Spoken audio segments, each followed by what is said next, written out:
Jania, por favor.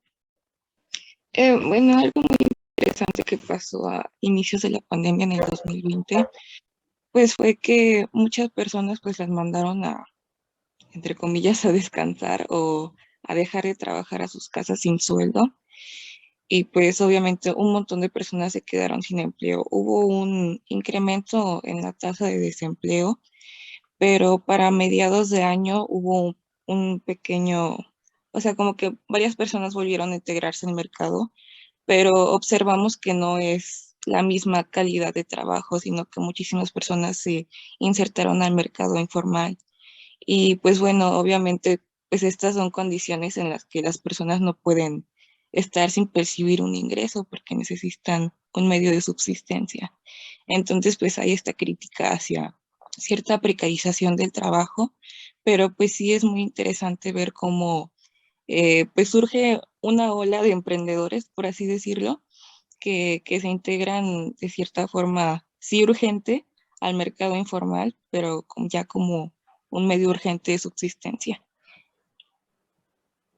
Y ya. Bien, muy bien, muchas gracias. Muy interesante la observación de su compañera. Alan, toma palabra, por favor.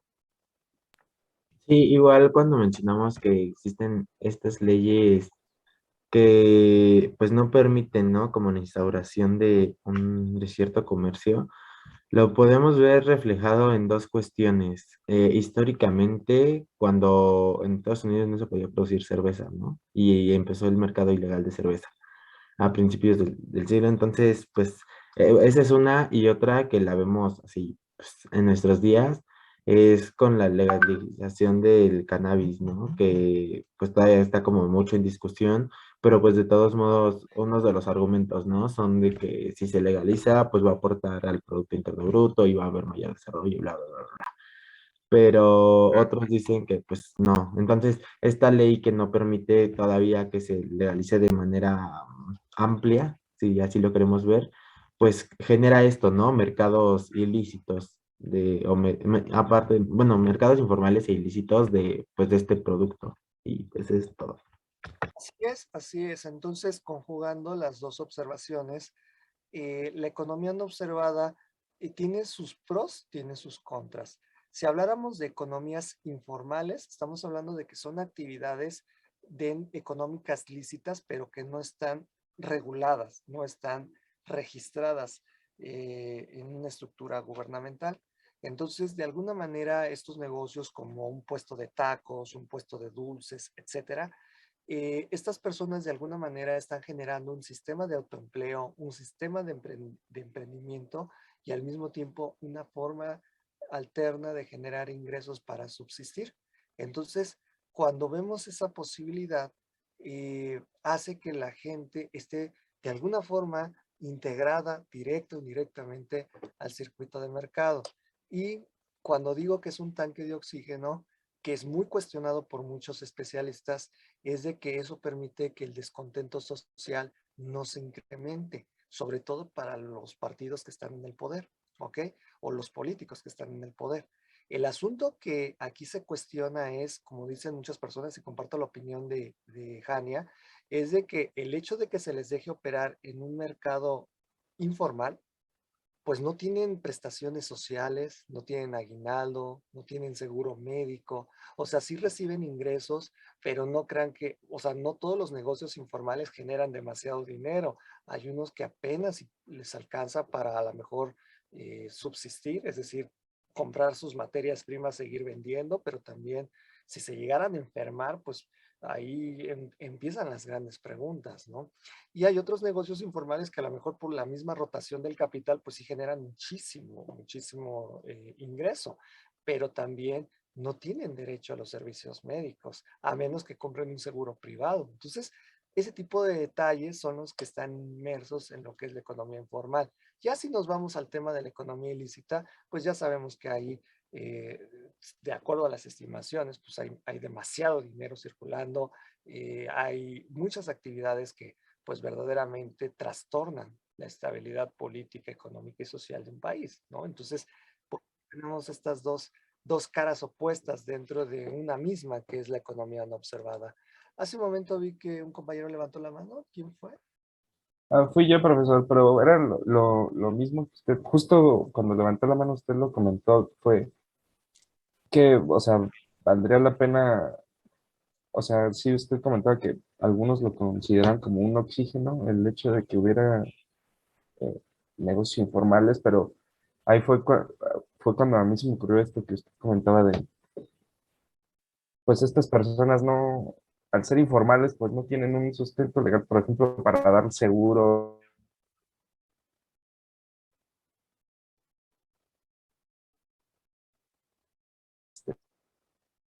Creo que se cortó el audio.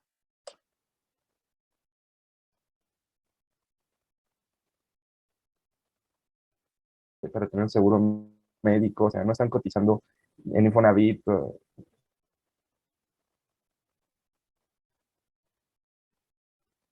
Sí, exacto. Entonces, bueno, pues ahí ese tipo de detalles son los que no se nos platica a profundidad y de repente ya cuando vemos la realidad allá afuera, pues es un contexto muy crítico, muy fuerte, que hay que respetar, pero también hay que buscar soluciones. Profesora Mari Carmen, ¿a comentar algo?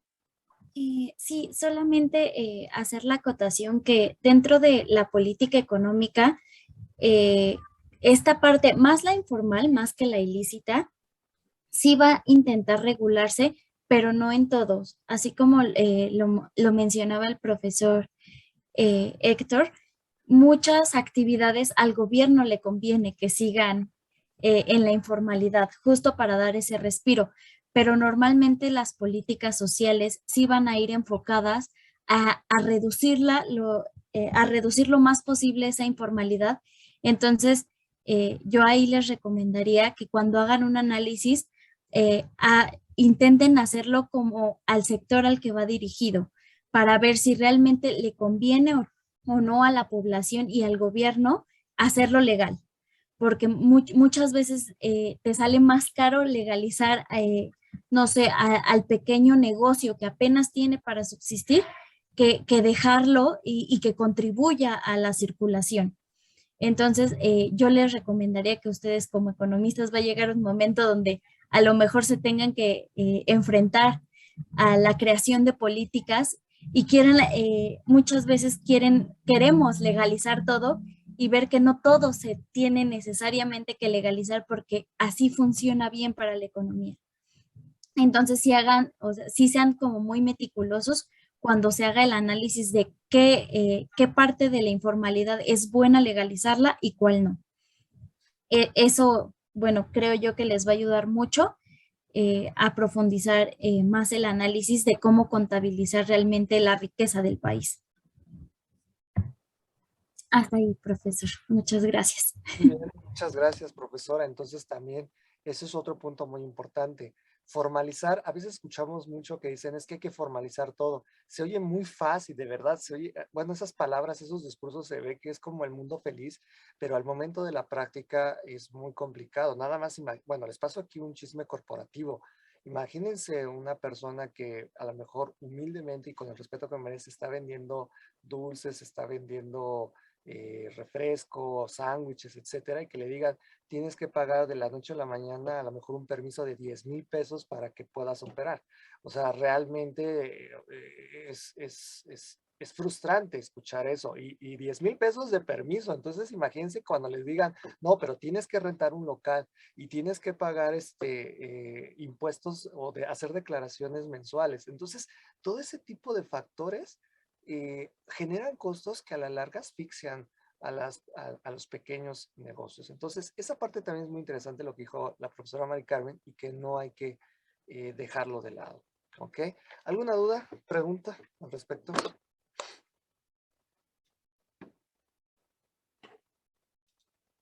No, profesor. Perfecto, muy bien. Entonces vamos a entrar a la siguiente parte que es el cálculo del PIB. ¿Ok? En términos generales, en todo el mundo existe una convención de que hay tres formas muy sencillas, relativamente sencillas de calcular el PIB. Es el método de la producción, el método del gasto y el método del ingreso. ¿Ok? Cada país, de acuerdo a su disponibilidad de recursos y a la cantidad de información disponible es en la medida en que va a poder realizar las 3 formas de cálculo o solo 2 a lo mucho, ¿ok? Pero todo también depende del alcance que tenga cada país de acuerdo a su agencia oficial de estadística. En el caso de México tenemos, yo creo que va a ser una opinión muy particular. Siento yo que nosotros contamos con una agencia oficial increíble, maravillosa, que es el INEGI, pero que no se le ha dado el lugar que merece en cuanto a reconocimiento. Es muy mi punto de vista particular. ¿Por qué? Porque el INEGI tiene una gran cantidad de personas talentosas de diferentes disciplinas, de diferentes carreras, y han hecho maravillas para establecer metodologías o criterios de cálculo o de contabilización de variables económicas, que inclusive si ustedes van a Europa y checan sus agencias oficiales de estadística de cada país, no cuentan con esa metodología y en ocasiones existen esas coordinaciones con el INEGI para que les ayude a entender algunos conceptos y esas metodologías. Entonces, a lo que quiero llegar es que el INEGI también tiene una base de liderazgo en el mundo.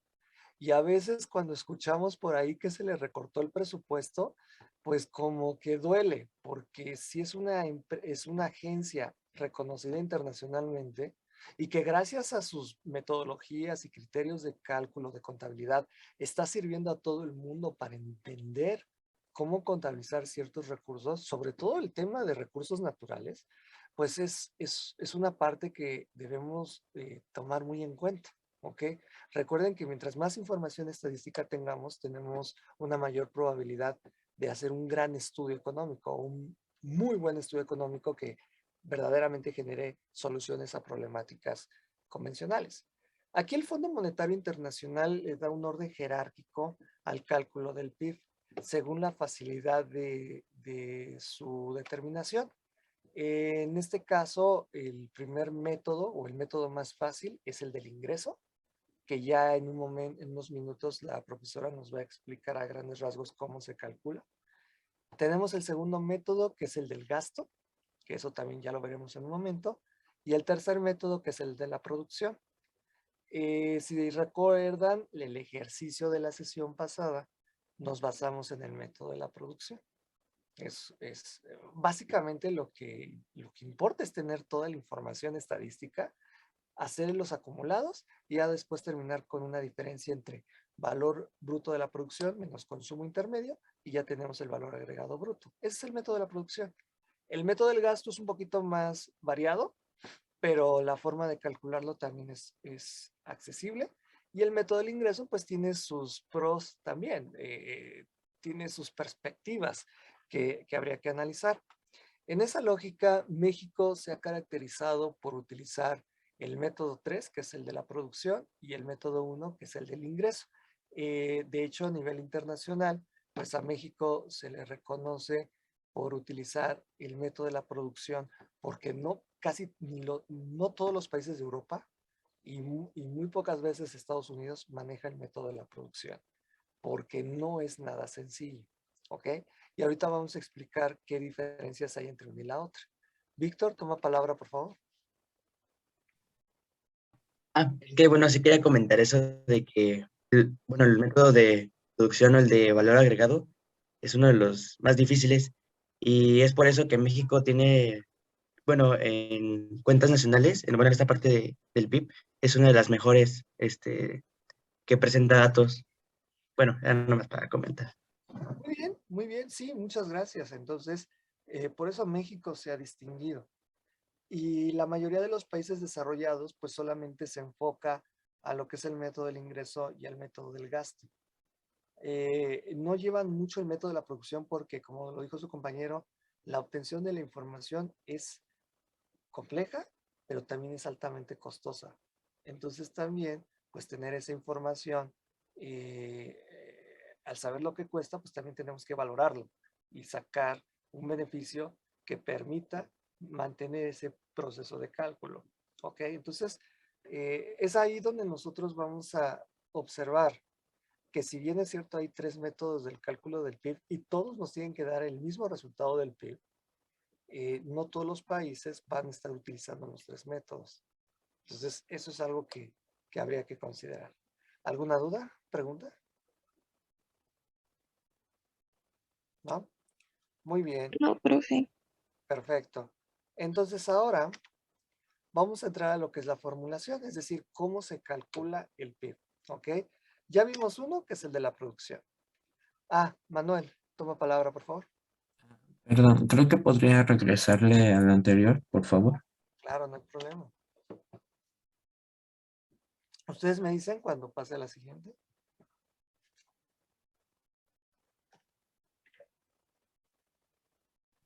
Listo, profesor, gracias. De nada, muy bien, entonces seguimos. El método de la producción, como lo habíamos ya resuelto en la sesión anterior, es una diferencia para el cálculo del valor agregado bruto. Si ustedes observan con lo que les di en la hojita, aquí ya tenemos algo más complejo. ¿Qué detectan de diferente con lo que vieron en el ejercicio? La fórmula es la misma, pero tiene un detalle aquí. ¿Cuál es?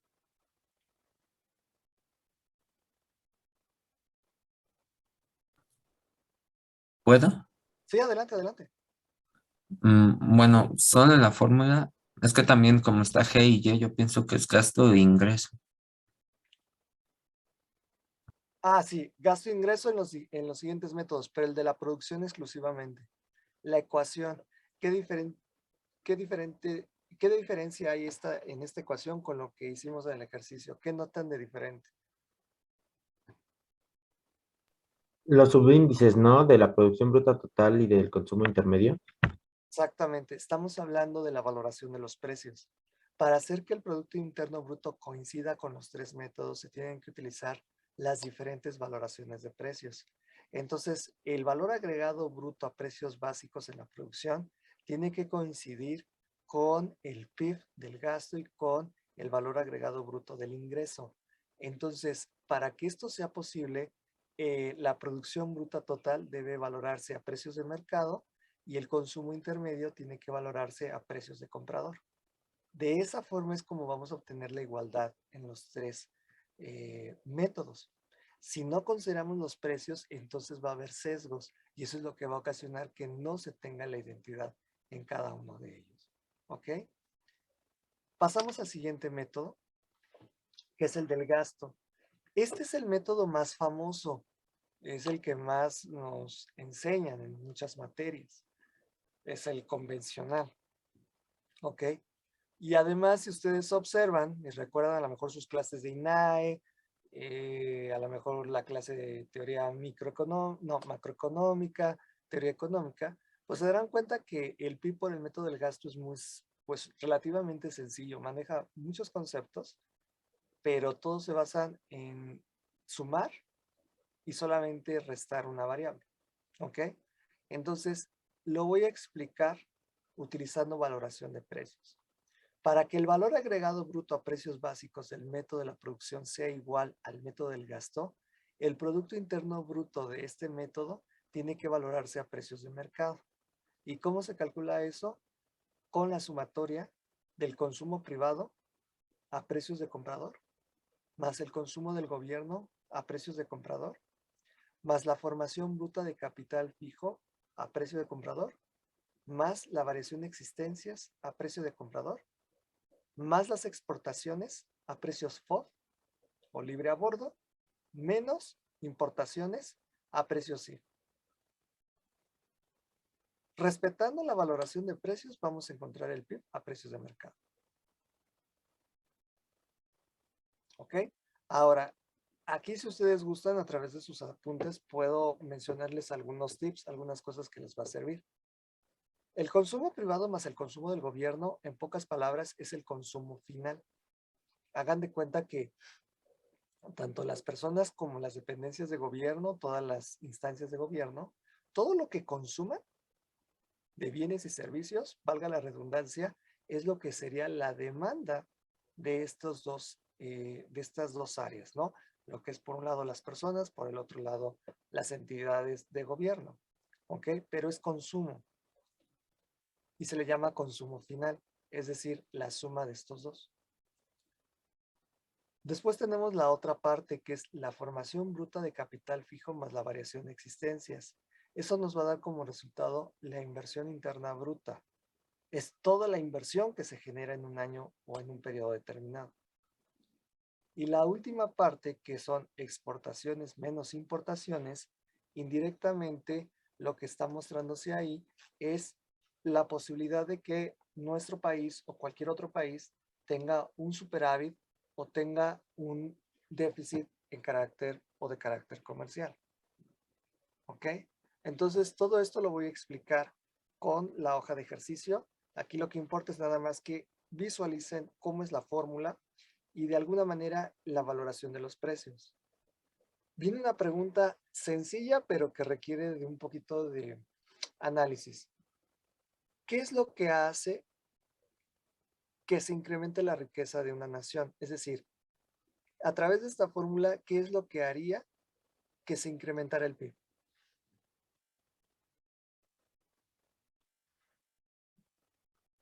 ¿Cómo incrementarían el PIB?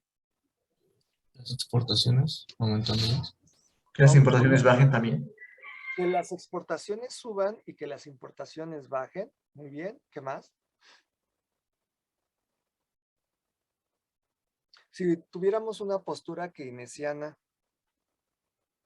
Aumentando el consumo. El gobierno. El consumo del gobierno. exactamente, estimular el consumo, fundamentalmente la del gobierno, ¿ok? Y bueno, en una perspectiva más colateral, si queremos generar empleo, ¿qué tendríamos que hacer? Estimular la inversión. Exactamente. Consumo Entonces, privado. así es. Si ustedes observan, esta fórmula, por eso es muy común y muy usada, porque ahí es donde nosotros decimos, bueno, ¿qué conviene hacer? Si queremos estimular la demanda, entonces el consumo del gobierno o el consumo privado. Si queremos generar empleo, tenemos que irnos con inversión, ¿ok? Pero si queremos tener riqueza del exterior, ¿qué necesitaríamos? Ganancia del exterior, ganancia comercial del exterior, ¿qué necesitaríamos? Las exportaciones netas. Exactamente, que el valor de las exportaciones sea inferior a las importaciones, o lo que es común decir, un superávit comercial. ¿Ok? Entonces, ya que tenemos esto muy bien aclarado, vamos a entrar al ejercicio. ¿Alguna duda hasta el momento? No, profesor. Ninguna. Perfecto, muy bien. Ninguna. Entonces, voy a compartir pantalla y nos vamos con el ejercicio que estábamos tratando ya desde la sesión anterior. Voy a ampliar la imagen. ¿Pueden ver todos la imagen? Sí, profe. Perfecto. Sí. Seguimos hablando de México en una etapa prepandemia y ya durante la pandemia. Ahora vamos con el método del gasto. Tenemos los rubros del lado izquierdo para poder calcular el Producto Interno Bruto. Y ahora lo que vamos a hacer es solamente interpretar cada una de estas variables que son, digamos, secundarias para poder entender el PIB. Cualquier duda, pregunta que tengan, pueden levantar la mano, no hay ningún problema. ¿Qué es el consumo privado? El consumo privado, en pocas palabras, es el valor monetario de el gasto que realizan los hogares en bienes y servicios y de las instituciones sin fines de lucro, con carácter final. Es decir, no hay aquí materias primas, es solamente lo que se consume con carácter final. Un ejemplo muy sencillo. Ustedes, desde sus hogares, cuando salen a una tienda a comprar la despensa de alimentos, ese valor monetario que ustedes desembolsaron, quitándole la parte de impuestos, es lo que iría en este concepto que se llama consumo privado. ¿Ok? Entonces, ¿por qué es una cifra muy importante o por qué es una variable muy importante? Porque va a recopilar el gasto de casi todos los hogares de los cuales se tiene documentación, se tiene registro, y también de las instituciones sin fines de lucro. Si observan detenidamente la cifra del 2019, cerca de 16 billones de pesos es lo que representa el consumo de los hogares. Y si lo comparan con las demás cifras, es estratosférica. Entonces, en pocas palabras, sin ser venenoso, lo que sostiene al PIB en esta perspectiva son los hogares, el consumo de los hogares. Por eso es muy importante que tengan las familias o tanto el jefe o la jefa de familia que puedan estar dentro del circuito de mercado para que puedan generar ingresos y parte de esos ingresos se pueda destinar a la compra de bienes y servicios. Todo ese procedimiento se calcula y eso es lo que nos da en el 2019 un valor de 16 billones de pesos. ¿Ok? ¿Qué es lo que pasa en el 2020?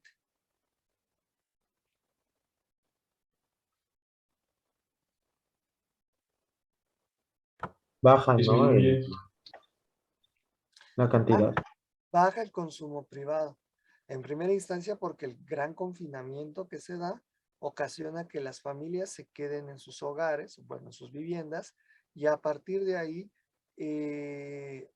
no existe esa circulación, ¿no? Es decir, no salir, no promover la compra continua de bienes o servicios. También se está experimentando procesos drásticos en las empresas, recorte de personal, restricción del gasto por parte de los hogares y de alguna manera eso pues genera un trastorno en la estructura del consumo privado.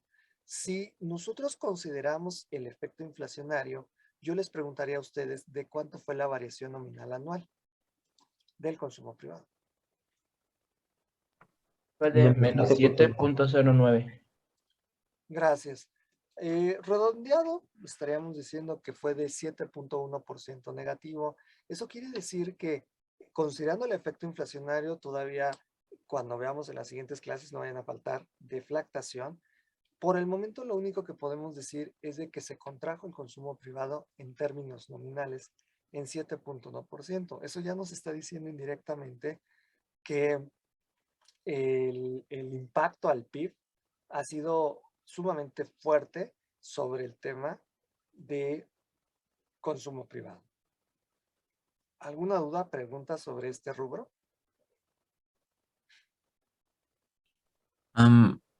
¿Cuál es la fórmula? La fórmula del consumo privado la maneja el INEGI. Prácticamente está considerando pues el consumo de todos los hogares que están situados en México, que son residentes de México, y es el gasto que realizan en bienes y servicios. ¿Dónde van a encontrar? ¿Cuál es la fórmula, digamos, directa? La encuentran de una encuesta que se llama Ingreso y Gasto de los Hogares. Y a partir de ahí se hacen las ponderaciones. Se utilizan métodos de cálculo muy específicos, muy complejos para poder llegar a este resultado. Ok, vale. Muy bien, ahora vamos con el consumo del gobierno. Hagan de cuenta que el gobierno, la Cámara de Diputados, la Cámara de Senadores, la Secretaría de Educación, la Secretaría de Agricultura y todas las dependencias de gobierno, tanto a nivel federal, estatal, municipal, pues de alguna manera como los hogares se dedican a gastar en bienes y servicios de carácter final. Entonces, por ejemplo, comprar paquetes de hojas, comprar clips, comprar, por ejemplo, plumas, etcétera, es parte de su consumo, ¿ok? Y si ustedes observan, el consumo del 2019 es de casi 2.8 billones de pesos. Estamos hablando de que es 5 veces menos que el consumo privado, ¿ok? Y que de alguna manera el consumo del gobierno es importantísimo porque estimula la demanda. Nada más que aquí hay un pequeño detalle. Si recordamos a John Maynard Keynes, él decía que para evitar crisis recurrentes en la economía era necesario una excesiva intervención del Estado a través del gobierno en el mercado. ¿Cómo? A través del gasto público. Pero tendría que ser un gasto público que casi compita con el consumo privado para que tenga un efecto colateral sobre la economía. Entonces se dan cuenta, con el paso del tiempo, el consumo del gobierno se ha ido regulando y ha sido cada vez menos, sobre todo en diferentes países donde manejan políticas de reducción del gasto. Alan, toma palabra, por favor. Sí, profesor, yo quiero preguntar, ahí en el mismo consumo del gobierno viene lo de las Instituciones autónomas como el INE, el INEGI, los partidos políticos, ahí viene todo eso. Sí, exactamente. ¿Por qué? Porque estamos incluyendo, en el caso de los partidos políticos se hace la separación porque se consideran como instituciones sin fines de lucro, ¿ok? Y en el caso de los organismos autónomos, sí forman parte del gobierno porque reciben presupuesto también. Entonces aquí tendríamos que hacer nada más esas acotaciones, pero sí entran, ¿ok? El consumo del gobierno, en pocas palabras, estamos incluyendo toda la estructura del sistema político gubernamental de nuestro país, ¿ok? Y que es el que le da fisonomía a través del presupuesto. De hecho, si ustedes checan lo que es el presupuesto federal o el presupuesto de egresos de la federación, todas las instancias de gobierno que están en el listado son lo que integraría la parte del gobierno.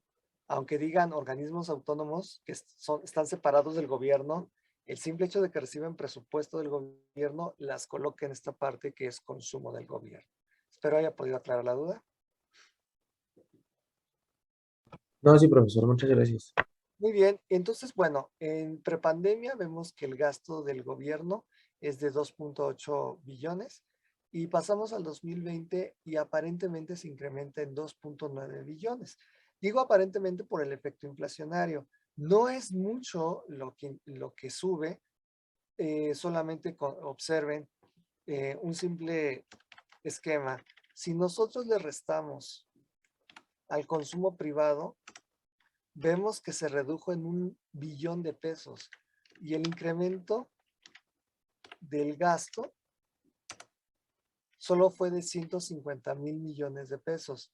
Eso significa que el rompimiento del gasto de los hogares fue superior al incremento del gasto del gobierno. Por eso se dice que en algunas circunstancias no fue suficiente para compensar el daño que hubo en la pandemia. Ahora, con efecto inflacionario, ¿cuánto varió en términos nominales el consumo del gobierno? 5.4. Muy bien. Entonces, bueno, ahí nos damos cuenta que es una cifra positiva, pero comparado con lo que cayó del consumo privado, pues es una cifra muy, muy pequeña. ¿Ok? Ahora vamos con la formación bruta de capital fijo. La formación bruta de capital fijo es la posibilidad de desarrollar nuevos bienes de capital, como nos lo han platicado en economía política. Desarrollar bienes de capital, en pocas palabras, significa crear nueva maquinaria, nuevo equipo especializado para introducirlo a la esfera productiva y seguir generando el plusvalor que después se realizará en la esfera circulatoria. Si nosotros realizamos o de alguna forma se construye, se edifica o se diseñan nuevas maquinarias especializadas, nuevos edificios que van con esa lógica de la revalorización del capital, a eso le llamamos formación bruta de capital fijo, es la nueva inversión. Esta formación bruta se divide en dos rubros, la formación bruta de capital fijo del sector privado y la del sector público o la del gobierno. Aquí van incluidas las dos. ¿Ok? Y lo importante aquí es de que mientras nuevos bienes de capital se generen o nuevas inversiones se generen, automáticamente, forzosamente, se tiene que generar empleo. ¿Ok? Porque las nuevas capacidades o las nuevas capacidades que se están creando están exigiendo indirectamente la contratación de personal. ¿Ok? Ahora, en esa lógica, si ustedes observan, antes de la pandemia, el valor de la formación bruta era de 5 billones de pesos y para los tiempos de pandemia bajó a 4.4 billones. Eso de alguna manera nos está diciendo que hubo un declive de la inversión. Faltaría saber si esta inversión se debió totalmente al tema de la pandemia o si hubo otros factores que se sumaron a esta situación. Entonces, eso es un primer punto. Y la otra es la variación de existencias. La variación de existencias es lo que nosotros recordamos en nuestras clases de contabilidad general de las empresas que dicen inventarios. que los inventarios es toda aquella mercancía que de alguna manera está en la bodega o en el almacén. Pueden ser materias primas, pueden ser productos que se quedaron a mitad de proceso productivo, es decir, que a lo mejor les faltó poner un etiquetado, un código de barras, el empaque, etcétera. Y los productos terminados, es decir, que están totalmente terminados, pero que no han salido al mercado. Ese tipo de mercancía es lo que se llama inventarios en una empresa.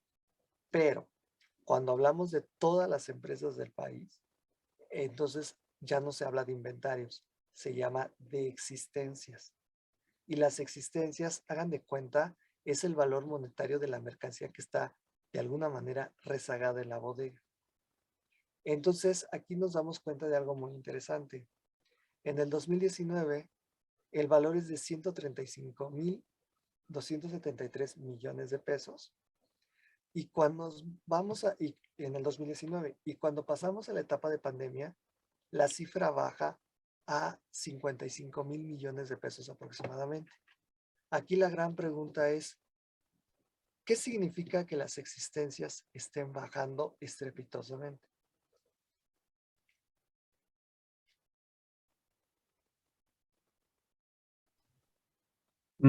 Puede ser que se produce menos.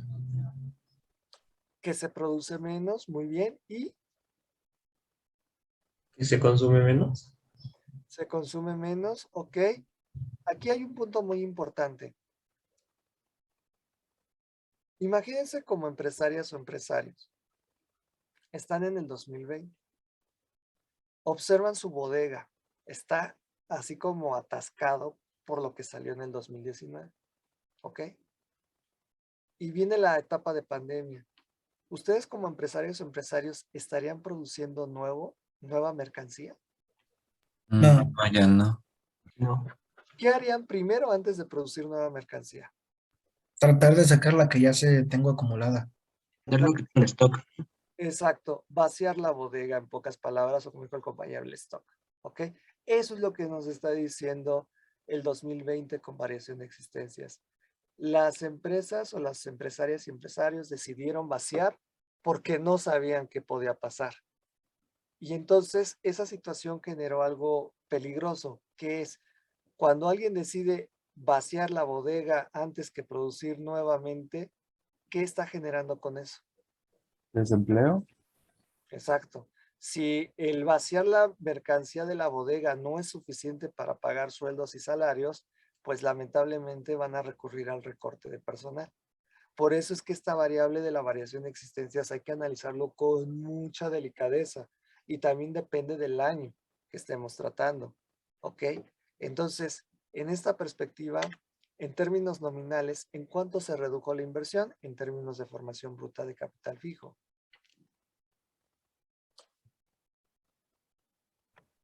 Menos 12.2. ¿Ok? Es una cifra que si la comparamos con los demás rubros es muy elevada, 12.2%. Entonces quiere decir que hubo una contracción de la inversión muy fuerte y de la variación de existencias. Menos 59.6. Fíjense, es una cifra bastante llamativa porque ahí lo que nos está reflejando la economía es de que la pandemia trastornó todas las áreas económicas y de alguna forma, o todos los sectores económicos, y de alguna forma las empresas decidieron decir, prefiero vaciar lo que hay en la bodega porque no sabemos qué puede pasar. ¿Ok? Bien, ahora, ¿alguna duda, pregunta al respecto? Profesor, Ujú. yo tengo una duda. En la formación bruta de capital fijo, dijo que se dividía en dos o algo así dijo. Sí. ¿Cuáles eran? Lo que es el sector privado, o sea, la inversión que hace la iniciativa privada y la inversión pública, lo que hace el gobierno. Por ejemplo, construir autopistas, construir a lo mejor áreas de turismo, construir a lo mejor este tema del aeropuerto, etcétera. Prácticamente sería formación bruta de capital fijo público, ¿ok? Y lo otro que es de la iniciativa privada. Ok, profesor, muchas gracias. De nada. entramos a lo que serían las exportaciones de bienes y servicios e importaciones. Y aquí nos damos cuenta de que de acuerdo a la fórmula, lo deseable es que las exportaciones sean superiores a las importaciones. Nos damos cuenta que México tiene pues una gran relevancia a nivel mundial, tiene más de 30 tratados comerciales con diferentes países, obviamente el más importante pues es el TEMEC, ¿ok? Y en esa tesitura pues se observa, inclusive en los estadísticos, estamos hablando de que el poder de la economía comercial de nuestro país es de casi 9.5 billones de pesos, ¿ok? Que es como el segundo concepto más importante de la estructura después del consumo privado. Entonces, aquí en pocas palabras estamos diciendo, sin ser venenosos, que después de los hogares, el segundo componente de relevancia es la relación con el exterior. Ahora, si nos vamos al año 2019, vemos que mientras las exportaciones son de casi 9.5 billones, las importaciones son de casi 9.6 billones. En pocas palabras, ¿cómo es la relación de México con el exterior? 2019. Hay un déficit. Hay un déficit, ¿no? Es un déficit comercial. Las importaciones son superiores a las exportaciones, ¿ok? Estamos hablando de un año prepandémico. Ahora, vamos a la etapa de pandemia, 2020, y las cifras cambian completamente. Nos damos cuenta que el gran confinamiento, el vaciamiento de las bodegas, etcétera, nos conlleva a observar que las exportaciones, sí hubo exportaciones, caso interesante, por un valor de 9.3 billones aproximadamente, pero las importaciones tuvieron una baja comparada con la del 2019 muy interesante de 8.8 billones. Eso quiere decir, de alguna manera, que nuestro país depende mucho de materia prima del exterior y cuando hubo el gran confinamiento, pues como las empresas no iban a producir nuevamente hasta que no hubiera condiciones de seguridad, digamos, estables, pues no iban a comprar materias primas. Por eso es que vemos un bajón muy fuerte en las importaciones. La pregunta es, en el 2020, ¿cómo fue la relación de México con el exterior?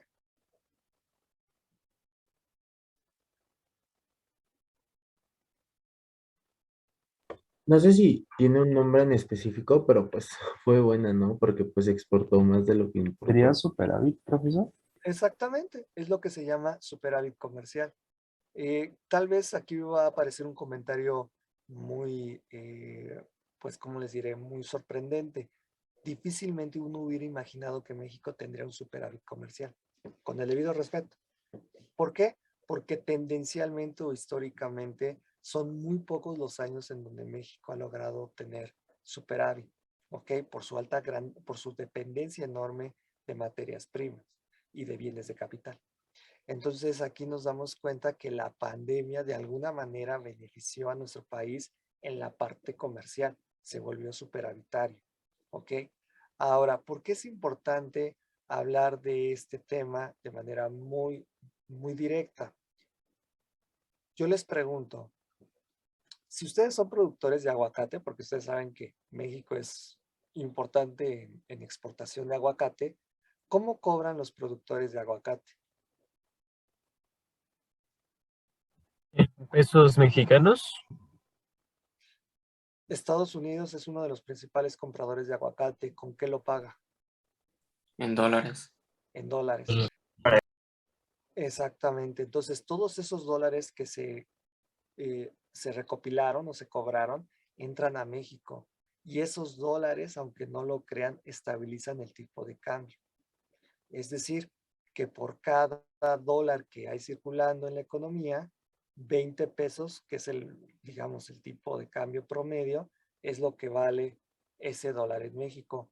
Pero si no se hubieran cobrado esos dólares por el aguacate, por a lo mejor productos agrícolas, por algunos servicios prestados al exterior, pues entonces el tipo de cambio podría subir a 22, 23 pesos, dependiendo solamente de esta relación comercial. Ya la intervención de Banjico es otra cosa, ¿ok? Para estabilizar el tipo de cambio.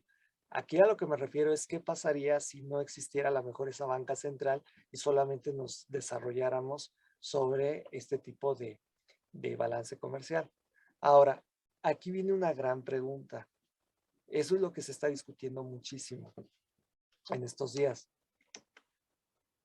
¿Qué es lo que estamos exportando demasiado? ¿Qué es donde tenemos demasiado ingreso, por decirlo así, en este momento? Agricultura. Más allá de la agricultura hay otro, súper importante, que sostiene al país y a las finanzas públicas. ¿Petróleo?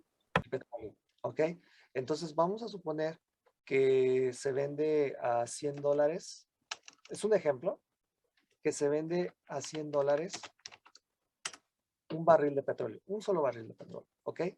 Eso significa que estamos exportando petróleo y estamos cobrando $100 por cada barril. ¿Cuál es la principal queja o crítica que hay en este momento con vender mucho petróleo? ¿Cuál es la contraparte? Importa gasolina. Que estamos importando demasiada gasolina.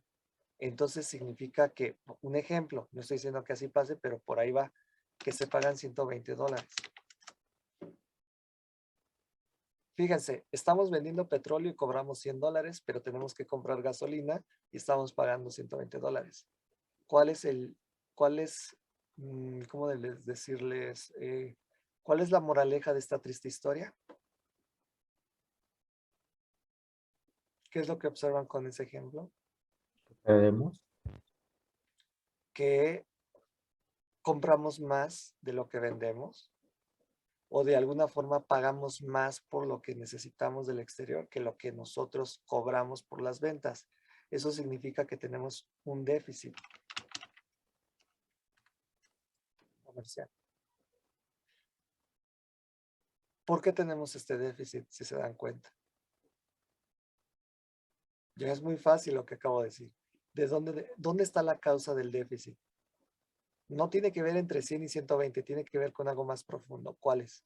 Sí, bueno, en el caso este de la petróleo y gasolina sería la falta de formación bruta de capital fijo, o sea que no tenemos las condiciones para refinar ese petróleo.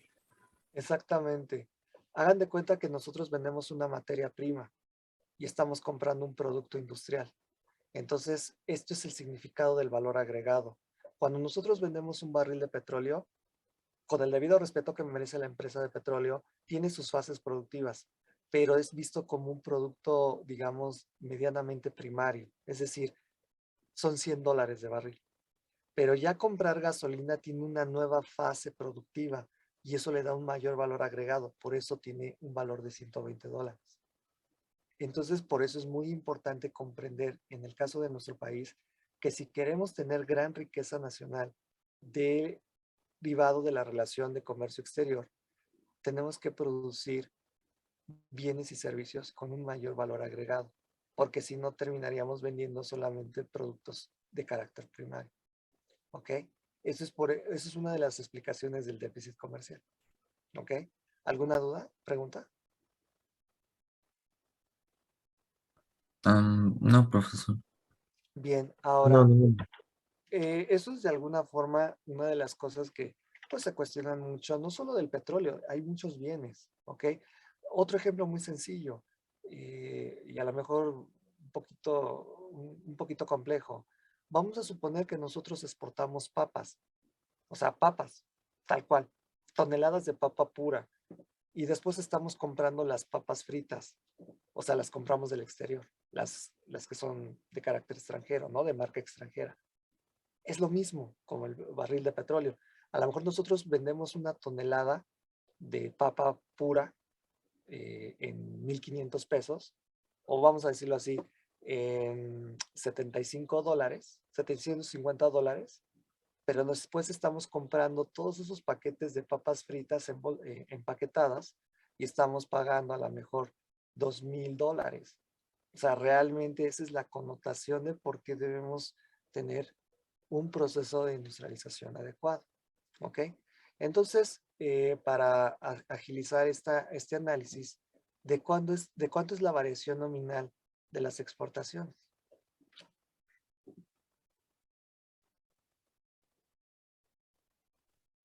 Menos Menos 2.5. 2.5.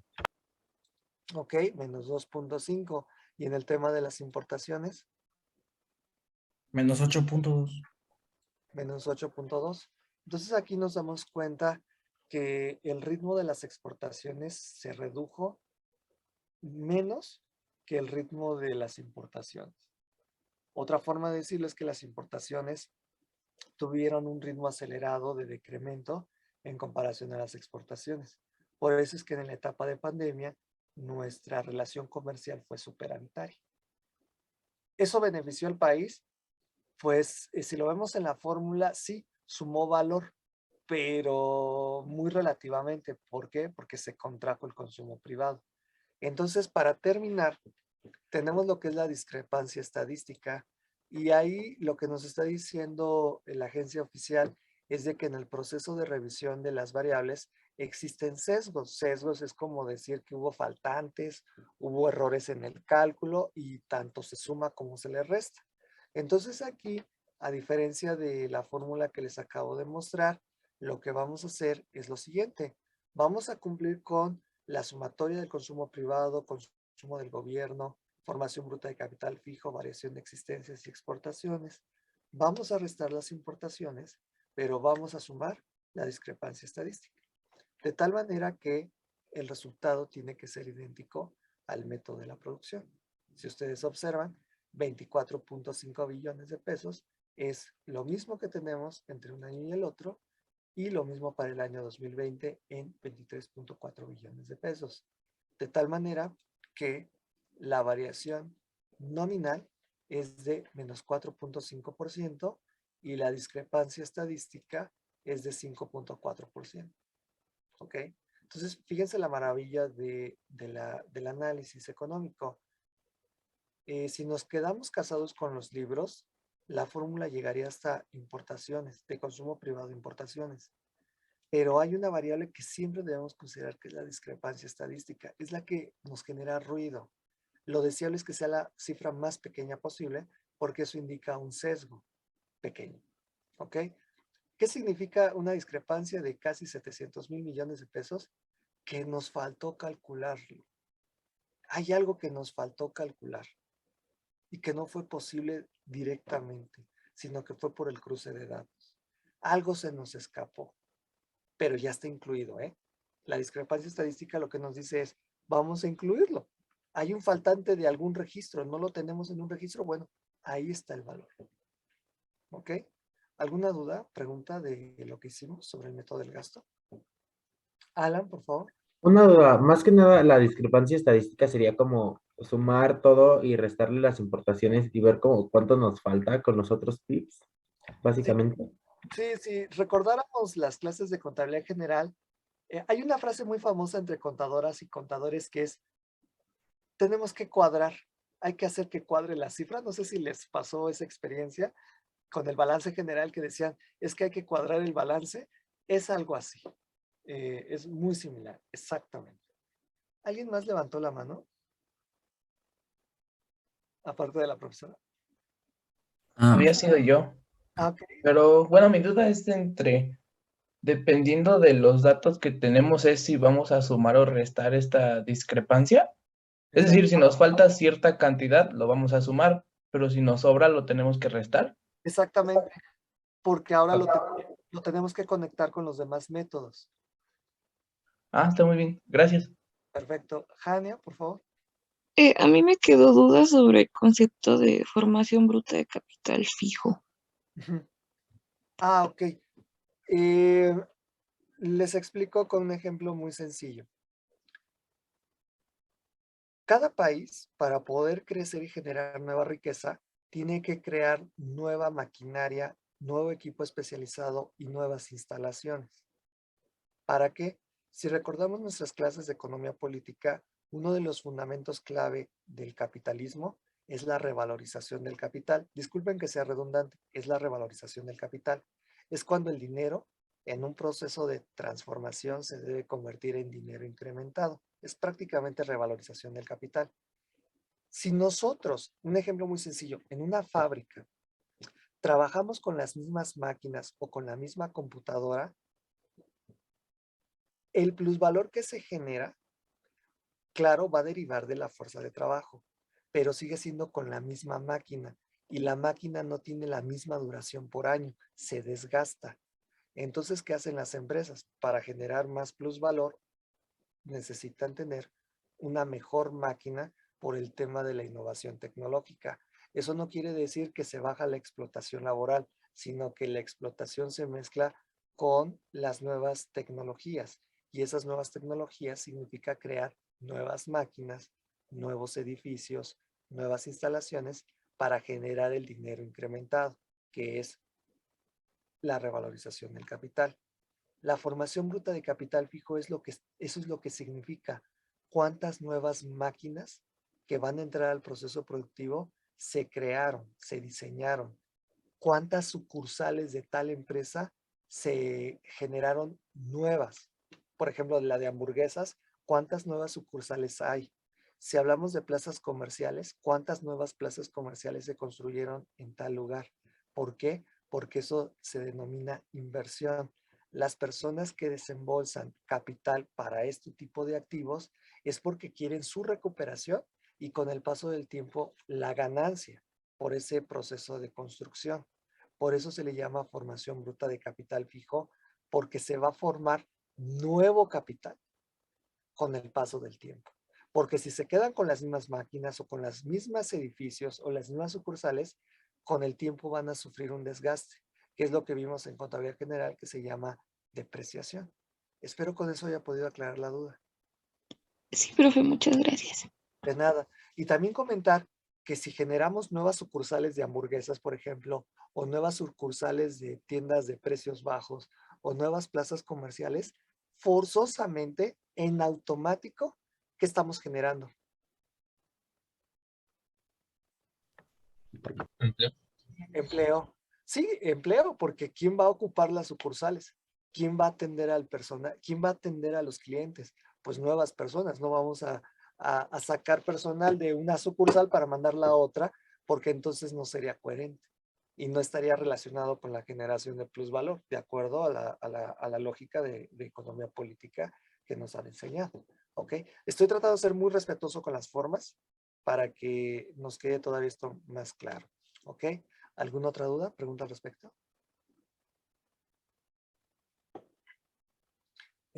Rocío, por favor.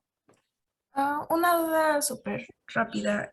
Había dicho que si la discrepancia de estadísticas sobraba, aumentaba o disminuía, algo así. No sé si lo podría repetir, por favor.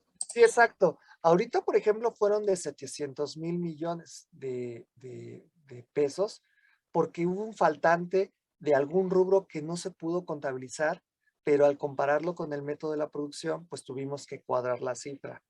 Pero puede suceder que con el tiempo a lo mejor ya no sean 700,000, a lo mejor baje a 500,000 o a lo mejor baje a 200,000 o tengamos que restarle porque se sumó de más. Depende de lo que sucede en el cruce de datos entre los diferentes métodos. El objetivo es que el PIB tiene que ser el mismo en cada método. Entonces eso va a hacer que sume o reste en la parte de discrepancia estadística. Ok, muchas gracias. De nada. Muy bien. Entonces, me parece la profesora Mari Carmen había levantado la mano. Sí, era justo para explicar, bueno, para puntualizar un poquito lo de la discrepancia estadística. Normalmente esa discrepancia se da por diferencias en el cálculo. Normalmente si se tiene una cifra de 100.5 millones, hay estadistas que suman el 0.5 y otros que lo restan en el redondeo. Entonces, la principal causa de esa discrepancia es el redondeo. Pero otra muy común es, retomando el ejemplo del profesor de las hamburguesas, supongamos que la empresa A contabiliza en su contabilidad general el combo refresco, hamburguesa y papas. Y la empresa B lo contabiliza por separado. El refresco vale tanto, las papas tanto y la hamburguesa tanto. Entonces, cuando se intenta homologar el cálculo de esas dos empresas a nivel nacional, es cuando hay ciertas discrepancias, porque no es lo mismo considerar el costo de las papas en combo a considerarlo individual. Entonces, en esa homologación de precios, no es que tú estés inventando. Aquí sean muy cuidadosos, no es que la empresa estadística se esté sacando números de quién sabe dónde con tal de que cuadre. No, es solamente son variaciones pequeñas entre industrias por las metodologías de cálculo de cada empresa. Pero al final, sí, el valor real sí está ahí. No es algo que se inventa con tal de que cuadre. Y era solo eso, profesor. Gracias. Muchísimas gracias, profesora. Entonces, pues más claro nos quedó con este ejemplo sobre este tema de la discrepancia estadística. Estoy viendo que se nos esfumó el tiempo, no puede ser, el tiempo no alcanza. Espero se hayan divertido mucho, que hayan aprendido el día de hoy. Pues quedamos pendientes el método del ingreso con la profesora Mar Carmen el próximo jueves, entonces no vayan a faltar cualquier duda. Si llegaran a quedar dudas de hoy, pues lo platicamos en la siguiente sesión. Fue un gusto estar con ustedes. Tengan un excelente martes. Nos vemos el próximo jueves. Muchas gracias. Gracias, nos Gracias, vemos. profe. Gracias, profesor. Muchas gracias. Profe, hasta luego. Hasta el jueves.